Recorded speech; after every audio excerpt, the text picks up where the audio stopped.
बिस्मिल्लाहिर्रहमानिर्रहीम। अस्सलामुअलैकुम। मेरा शौहर रोजाना मस्जिद में जाकर मुफ्त की अफ्तारी करता, जबकि मैं घर में भूखी बैठी रहती। मेरा शौहर महीने का 40,000 कमाता, मगर वो इतना कंजूस था कि अफ्तारी के वक्त भी घर कुछ न लाता। उसे तो मेरी फिक्र ही ना होती। एक रोज शौहर के कपड़े धोने लगी तो उसकी कमीज में से 500 का नोट निकल आया। मैं बड़ी खुश हुई। तभी मैं वो 500 का नोट उठाकर बाजार से कुछ खाने को लेने चली गई, मगर दुकानदार ने जूं ही वो 500 का नोट देखा तो मुझे वापस कर दिया और मुझे मुफ्त में बहुत सामान देकर बोला कि बीबी जी आप ये मुफ्त में ले जाएं। मैं बड़ी हैरान हुई और वो 500 का नोट लेकर घर वापस आ गई। अफ्तारी करते ही मुझे नींद आ गई और जब मेरी आंख खुली तो मेरे पैरों तले से जमीन निकल गई, क्योंकि मैं तो अपना सब कुछ। मैं जब दुल्हन बनी तो मेरे दिल में बहुत से अरमान थे। हर लड़की की तरह मुझे भी इस रिश्ते से बहुत तवक्कुआत थी, लेकिन मैं नहीं जानती थी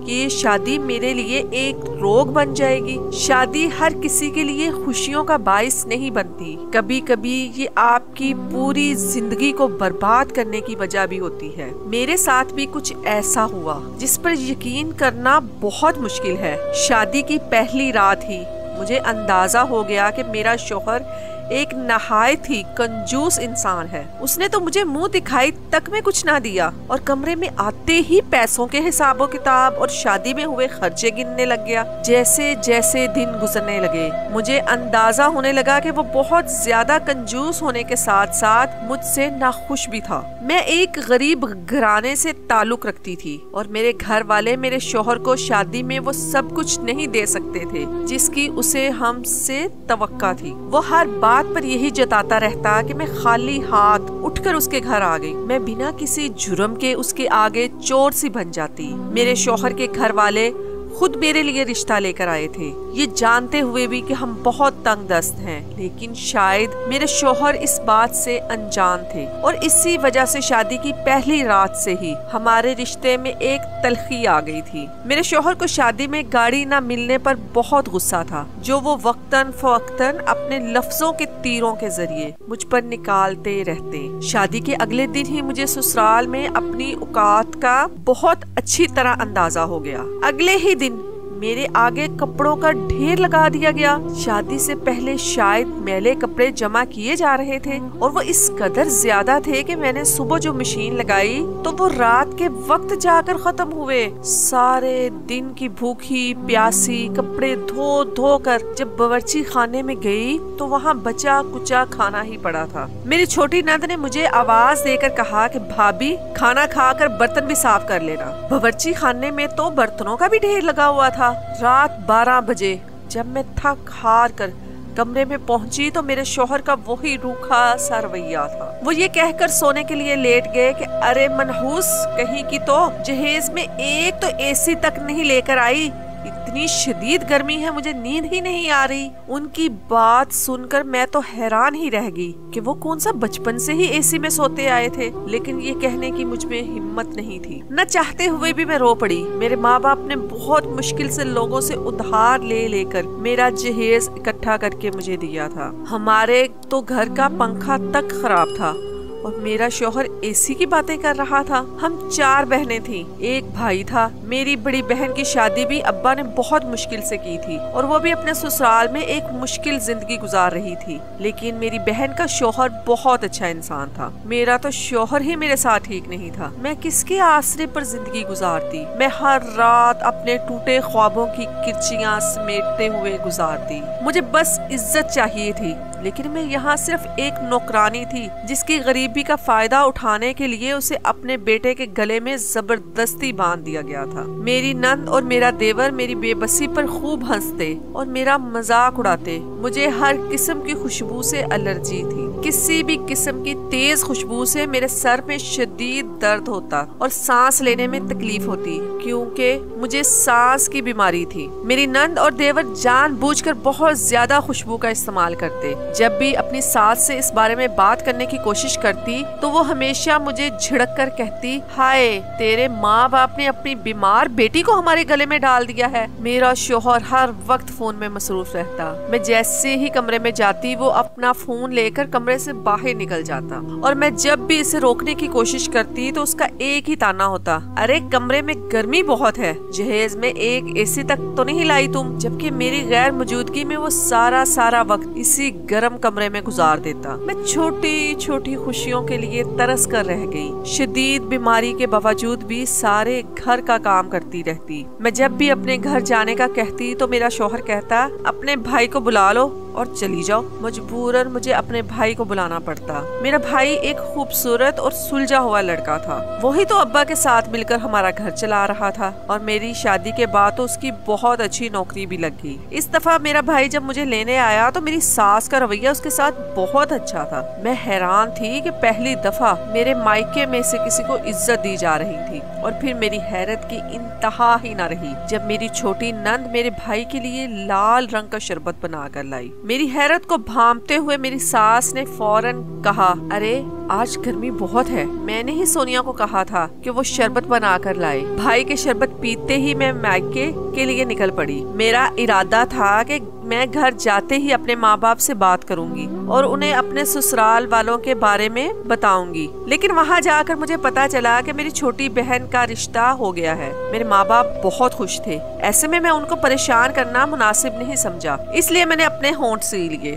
जब मैं घर वापस गई तो मेरी सास को अपनी बहन के रिश्ते का बताया। ये सुनकर मेरी सास बोली, तुझे बस अपनी बहन की ही फिक्र है, कभी अपनी नंद सोनिया के बारे में भी सोचा? उसकी भी शादी की उम्र हो गई है। तुम्हारा भाई खैर से अब अच्छा कमाता है। अपने घर वालों से कहो कि आकर सोनिया का रिश्ता मांग ले। ये सुनकर तो मैं दंग ही रह गई। मेरा भाई तो पहले से ही मंगनी शुदा था। मैंने जैसे ही अपनी सास को बताया तो वो मुझे झूठा कहने लगी। मैंने उन्हें बताया मेरे भाई की बचपन में ही खाला की बेटी के साथ मंगनी हो गई थी, जिस पर उन्होंने अजीब ही बात कह डाली, अरे तुम लोग मंगनी तोड़ दो, इसमें कौन सी बात है? सोनिया की शादी तो तुम्हारे भाई से ही होगी, वरना मैं तुम्हें जीने नहीं दूंगी। और यूं मेरे लिए एक नया मैदाने जंग बन गया। अब तक मेरी गरीबी गुनाह थी, अब तो मेरे भाई का इनकार भी मेरा जुर्म बन गया। जिंदगी बहुत ही बोझ बन गई थी। न ढंग का खाना मिलता था और ना ही आराम। इन्हीं दिनों माह रमजान का महीना शुरू हो चुका था। मेरा शौहर अफ्तारी मस्जिद में करके घर आता। देवर और नंद भी अफ्तारी के वक्त कहीं चले जाते और सास बिना बुलाए मोहल्ले में किसी के घर जाकर अफ्तारी कराती। अफ्तारी के वक्त मैं घर में अकेली होती। मेरे पास अपने लिए 1 रुपया तक ना होता और घर में भी खाने को कुछ ना होता। लेकिन एक दिन मेरी किस्मत जाग गई। जैसे ही मैंने सारे घर के कपड़े धोने के लिए जमा किए तो मेरे शौहर के कपड़ों में से अचानक ही 500 का नोट निकल आया। मेरी खुशी की इंतहा न रही।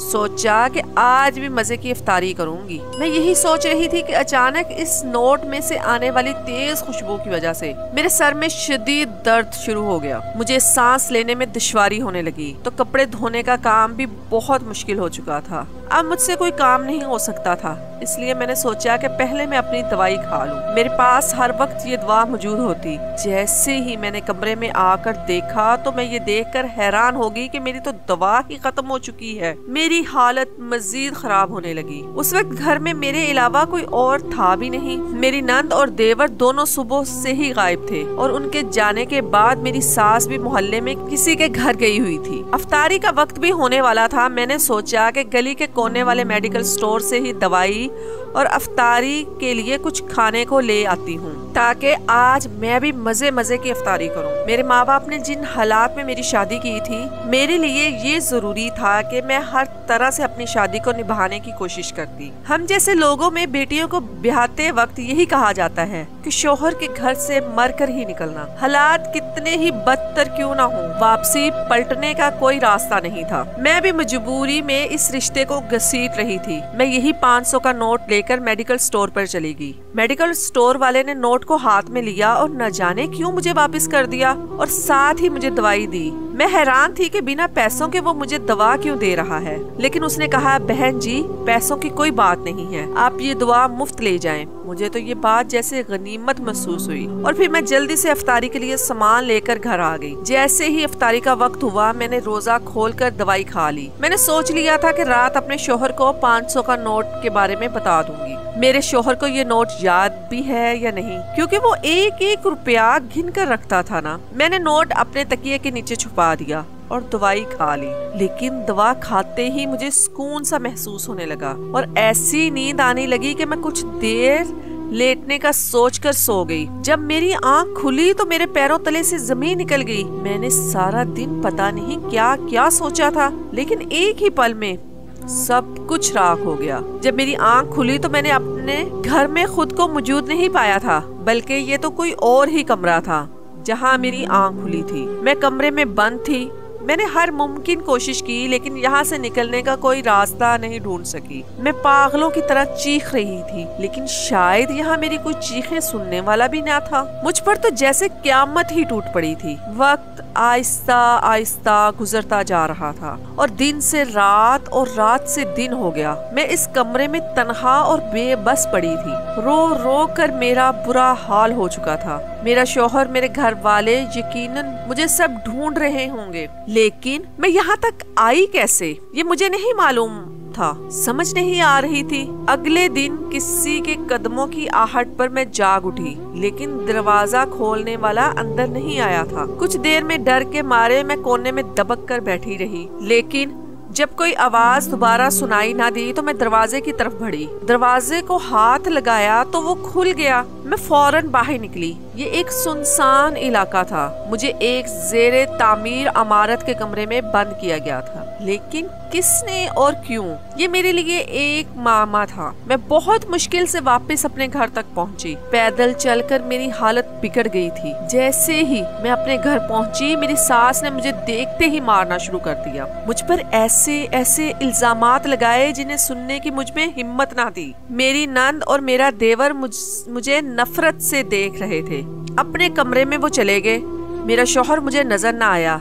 जब मेरी सास ने अपना सारा गुस्सा निकाल लिया तो मुझे सहन में ही छोड़कर अपने कमरे में चली गई।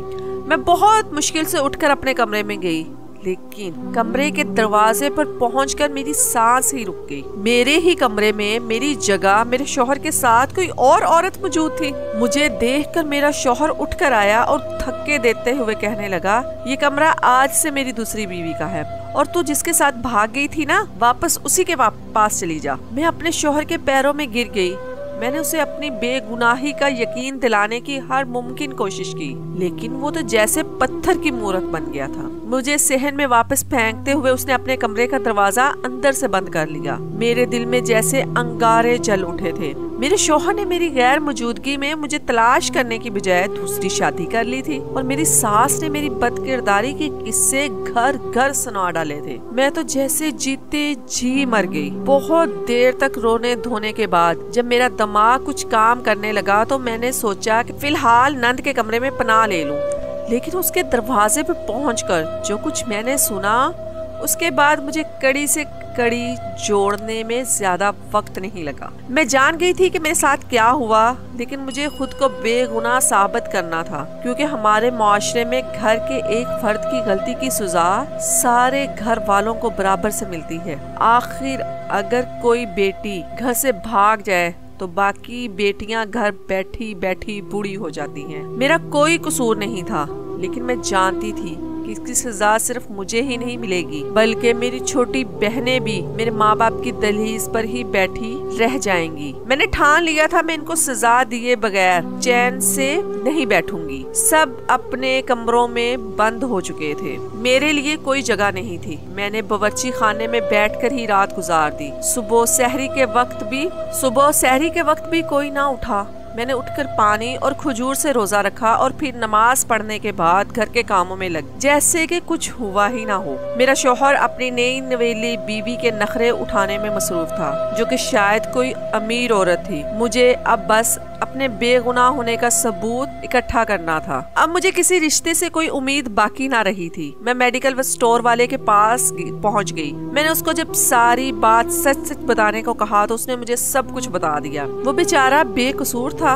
उसने मुझे बताया कि देखें बहन जी, मुझे तो ये बताया गया था कि आप ज़हनी मरीजा हैं जो खुद ही नोटों पर खुशबू लगाती हैं और फिर दवा लेने के लिए निकल पड़ती हैं, और मुझे आपको ज़हनी सुकून की दवाई देने के लिए कहा गया था, इसीलिए मैंने आपको नींद की दवा दे दी थी। बेचारे मेडिकल स्टोर वाले ने हमदर्दी में आकर मुझे नींद की दवा दे दी थी, जिसके पैसे भी उसे बाद में भर दिए गए थे। मैंने जब उससे सारी हकीकत बताकर खुदा का वास्ता दिया तो वो मेरे हक में गवाही देने के लिए तैयार हो गया। मैं घर लौटी तो मेरे सर पर जैसे एक धमाका और हो गया। मेरे शौहर का एक्सीडेंट हो गया था जिसमें उसकी दोनों टांगे जाया हो गई थी। घर में सिर्फ मेरी नंद मौजूद थी जिसने बताया कि सब लोग अस्पताल गए हैं। मेरे शौहर की दूसरी बीवी जहेज में गाड़ी लेकर आई थी और वो दोनों घूमने के लिए जा रहे थे कि एक ट्रक के साथ उनकी गाड़ी जा लगी और उसकी दूसरी बीवी का मौके पर ही इंतकाल हो गया, जबकि मेरे शौहर की दोनों टांगे जाया हो गई। ये सुनकर मेरी तो जान ही निकल गई। मैं भी हॉस्पिटल की तरफ दौड़ पड़ी। मैं भूल चुकी थी कि मेरे साथ क्या कुछ किया गया है। मुझे सिर्फ इतना पता था कि मेरा शौहर इस वक्त मुश्किल में है। मैं जैसे ही हॉस्पिटल पहुंची तो मेरा शौहर मेरे हाथ पकड़कर रोने लगा। मैं जानती थी कि उसका दुख बहुत बड़ा है, लेकिन वो रोते हुए मुझसे माफिया मांगने लगा। मेरे घर वालों को जब खबर मिली तो वो लोग भी चले आए। उन्हें मेरी गुमशुदगी के बारे में कुछ भी पता ना था। मेरे शौहर ने जानबूझकर इन्हें बेखबर रखा।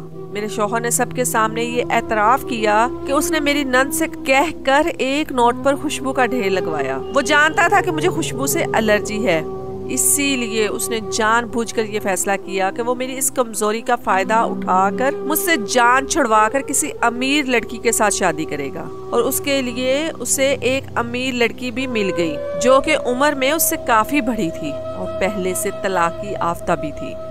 लेकिन मुझे रास्ते से हटाना इतना आसान नहीं था, क्योंकि मेरी सास को मेरी सूरत में नौकरानी मिली हुई थी और मैं मेरे बेटे की दूसरी शादी नहीं करना चाहती थी। इसलिए एक दिन जब मैं कपड़े धोने लगी तो इस तरह वो नोट मेरे हाथ में आया जिसकी खुशबू से मेरे सर में दर्द शुरू हो गया। मेडिकल स्टोर वाले को मेरे शौहर ने पहले ही बता दिया था कि मेरी बीवी दिमागी मरीजा है और वो खुद ही नोटों पर खुशबू लगाकर सामान लेने निकल पड़ती है। अगर वो तुम्हारे पास आए तो तुम इसे नींद की दवा दे देना ताकि इसको सुकून आ जाए, और इससे पैसे ना लेना, पैसे मैं दूंगा।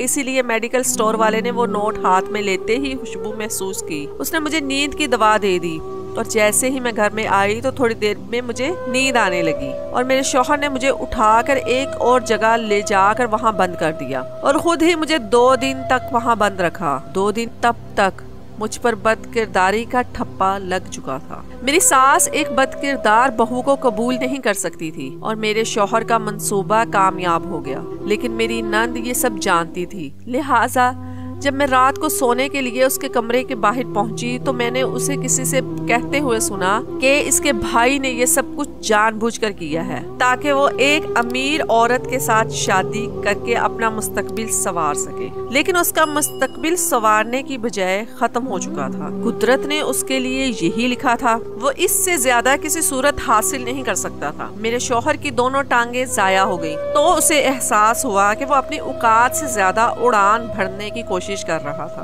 और अपने नसीब से ज्यादा पाने की जुस्तजू कर रहा था, लेकिन वो सब उसके नसीब में नहीं था। जब उसने मुझसे माफी मांगी तो मैंने उसे खुले दिल से माफ कर दिया। मेरी सास भी सारा सच जान चुकी थी, वो भी मुझसे माफिया मांग रही थी। मेरे रब ने खुद ही मुजरिमों को सजा दे दी। अब मेरे पास इन्हें देने के लिए सिर्फ माफी थी। अब खुशियाँ मेरी मुंतजिर थी, क्योंकि मेरा शौहर अब पाहिज जरूर हुआ था, लेकिन मेरी नजर में अब वो एक मुकम्मल इंसान बन चुका था। अब मेरे शौहर ने जॉब छोड़कर गली में एक करियाने की दुकान बना ली है और हम हंसी खुशी रह रहे हैं।